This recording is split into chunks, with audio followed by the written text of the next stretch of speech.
Farming is a risky business. We depend on the weather. We face unpredictable markets. And sometimes disasters strike. Fires, floods, and storms can happen quickly. These events are scary for everyone. They're especially frightening for animals who rely on us for safety. Being prepared can make all the difference. Having a plan calms our fears and helps us think clearly. This means we can make better decisions for our animals when it matters most. Remember, animals sense our emotions. When we are calm, they are more likely to stay calm too. A little preparation today can prevent panic tomorrow. It can be the difference between losing everything and getting back on your feet quickly. It's about protecting your livelihood and the animals you care for. Disasters rarely give us a warning. That's why it's crucial to have essential supplies ready to go. Think of it like a first aid kit, but for your entire farm. Store everything in a waterproof container, clearly labeled and easy to access. What goes in? Plenty of fresh water for drinking and cleaning wounds. Extra feed for at least a week. Basic veterinary supplies, bandages, antiseptic pain relievers. Tools for handling animals, halters, leads, a cattle prod.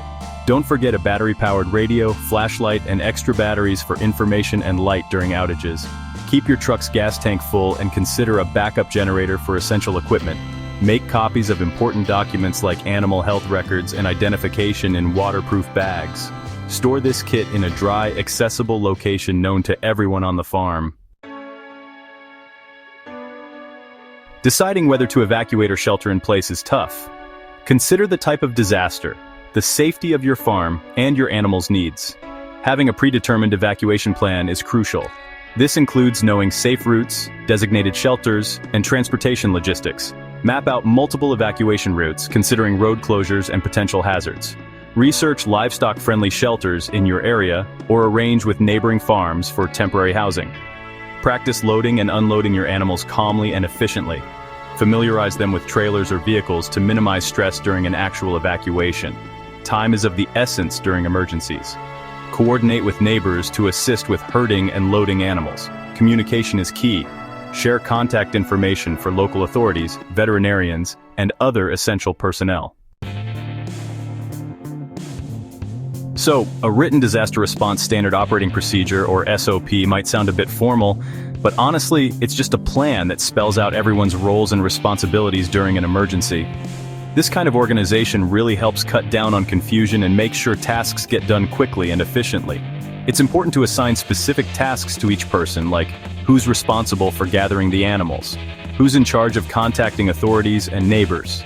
You also want to detail how you'll track animals if they scatter, whether that's with ear tags, microchips, or even temporary markings. And don't forget to consider potential dangers like downed power lines, debris, or escaped predators, and lay out clear safety protocols for those situations. It's a good idea to review your SOP regularly and run drills to practice different scenarios. That way, everyone gets familiar with their roles and builds confidence to handle emergencies. Just remember, a plan only works if everyone knows their part. Disaster preparedness isn't about living in fear. It's really about being proactive and responsible for our animals and our livelihoods. By taking the time to prepare, like building an emergency kit, practicing evacuation drills, and developing a clear disaster response plan, we gain peace of mind knowing we've taken steps to protect what matters most. Animals are incredibly perceptive. They pick up on our emotions and react to them.